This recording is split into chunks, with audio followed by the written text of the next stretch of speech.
Good morning student. हम बात कर रहे थे हमारी पाठ्य पुस्तक आरोह के गद्य खंड का अध्याय पहलवान की ढोलक, जो कि आंचलिक कहानी के प्रणेता, आंचलिक साहित्य के प्रणेता फणीश्वरनाथ रेणु जी के द्वारा लिखा गया है।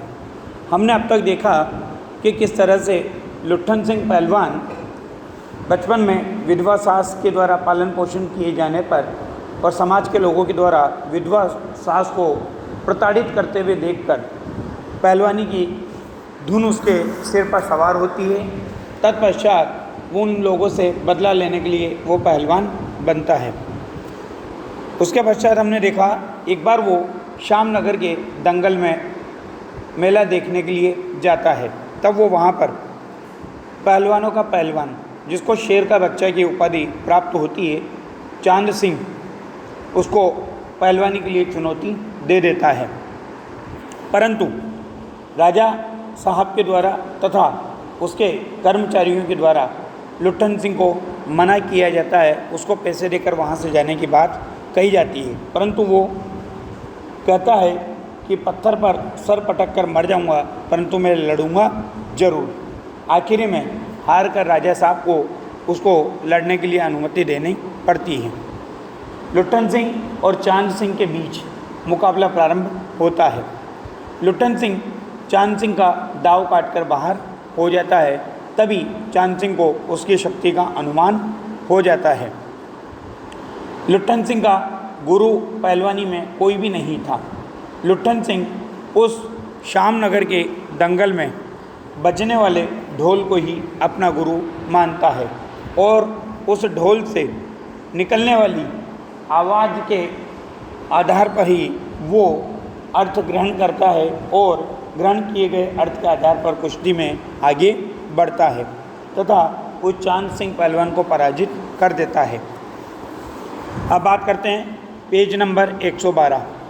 जब ढोलक से आवाज़ निकलती है धाक दीना तिरकड़तीना, धाक दीना तिरकड़तीना, इसका मतलब लुट्ठन को स्पष्ट क्या सुनाई देता है कि ढोल कह रहा है कि दाव काटो बाहर हो जाओ, दाव काटो बाहर हो जाओ। लोगों के आश्चर्य की सीमा नहीं रही। लुट्ठन दाव काटकर बाहर निकला और तुरंत लपक कर उसने चांद सिंह की गर्दन को पकड़ लिया। आप देखो, ढोलक की प्रेरणा से ही लुट्ठन उस चांद सिंह को पराजित करने में समर्थ होता है। तब लोग कहते हैं वाह रे मिट्टी के शेर। उसे मिट्टी का शेर इसलिए कहा गया क्योंकि पहलवानी का उससे कोई तजुर्बा नहीं था, उसका गुरु कोई नहीं था। बस वो अपने उत्साह के दम पर, अपने शारीरिक बल के दम पर ही चांद सिंह से कुश्ती लड़ने के लिए प्रेरित हो चुका था। अच्छा, बाहर निकल आया, इसलिए तो अब जनमत बदल रहा था। जनमत अर्थात लोगों का मत बदलने लगा। क्यों? क्योंकि उन्होंने देखा कि चांद सिंह जैसे पहलवान की पकड़ से निकलने वाला कोई साधारण योद्धा नहीं हो सकता। तभी मोटी और भोंडी आवाज़ वाला ढोल बज उठा और ढोल से ध्वनि निकली चटाक चढ़दा, चटाक चढ़दा। इसका अर्थ ग्रहण किया गया उठा पटक दे, उठा पटक दे। अर्थात मानो ढोलक उसे कह रहा हो कि इस पहलवान को उठा और पटक दे, इसको पराजित कर दे। लुट्ठन ने चालाकी से दाव और जोर लगाकर चांद सिंह को जमीन पर दे मारा।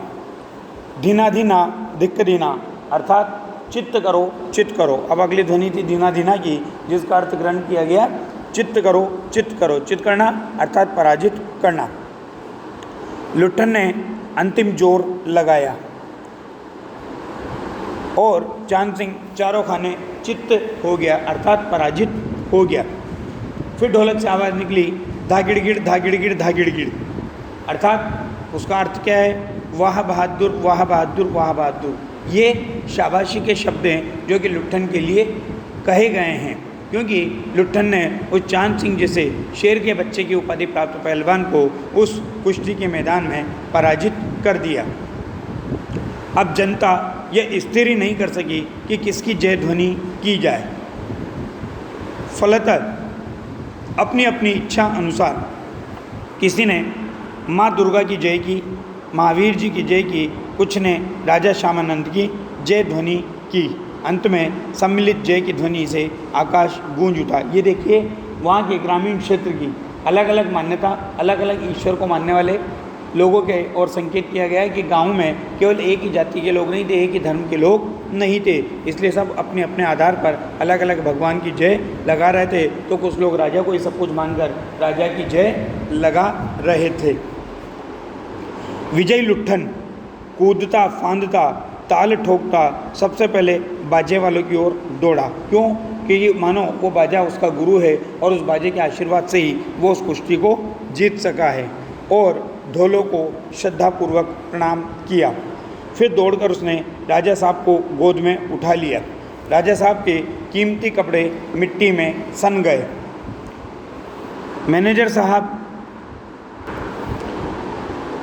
साहब ने आपत्ति की, अरे रे, किंतु राजा साहब ने स्वयं उसे छाती से लगाकर गदगद होकर के कहा कि जीते रहो बहादुर, तुमने मिट्टी की लाज रख ली। ऐसा इसलिए कहा क्योंकि शाम नगर के क्षेत्र में उस चांद सिंह का मुकाबला करने वाला कोई पहलवान खड़ा नहीं हुआ, और हुआ भी तो एक ऐसा व्यक्ति खड़ा हुआ जिसने कभी पहलवानी का कोई गुर नहीं सीखा, कोई शिक्षा प्राप्त नहीं की, और उसने उस राजा की लाज रख ली।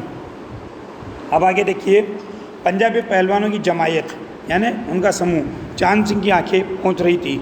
लुट्ठन को राजा साहब ने पुरस्कृत ही नहीं किया बल्कि अपने दरबार में सदा के लिए रख लिया। तब से लुट्ठन राज पहलवान हो गया और राजा साहब उससे लुट्ठन सिंह कहकर पुकारने लगे। अब यहाँ पर देखिए, जातिवाद का संकेत हमें मिलता है कि वो जाति से क्षत्रिय नहीं था। प्राचीन समय में सिंह किसके लगता था? क्षत्रिय का, मतलब जो रक्षा का कार्य करते थे उनको सिंह की उपाधि प्राप्त होती थी। हम बात कर रहे थे जातिगत संकीर्णता की, तो जाति का प्रतिनिधित्व करने वाले जो लोग थे, जैसे ही उसके नाम के आगे राजा ने सिंह लगाया तो लोगों ने क्या किया? उसका विरोध किया और मजबूरी में उन लोगों को, क्योंकि राजा के आदेश को वो टाल नहीं सकते थे, इसलिए उसे सिंह के रूप में स्वीकार किया। जबकि वास्तविकता क्या है? सिंह वह वीर होता है जो क्षत्रियोचित काम करता है, दूसरों की रक्षा का कार्य करता है। तब राज पंडितों ने मुंह बिचकाया और कहा, हुजूर, जाति का सिंह मैनेजर साहब क्षत्रिय थे। क्लीन शेव्ड चेहरे को संकुचित करते हुए अपनी शक्ति लगाकर नाक के बाल उखाड़ रहे थे। चुटकी से अत्याचारी बाल को रगड़ते हुए बोले, हाँ सरकार, यह अन्याय है। राजा साहब ने मुस्कुराते हुए सिर्फ इतना ही कहा कि उसने क्षत्रिय का काम किया है। अब राजा को यहाँ किसका प्रतिनिधि बताया कि जातिगत आधार पर वो भेदभाव नहीं कर रहा है, वो कर्म के आधार पर भेदभाव करता है।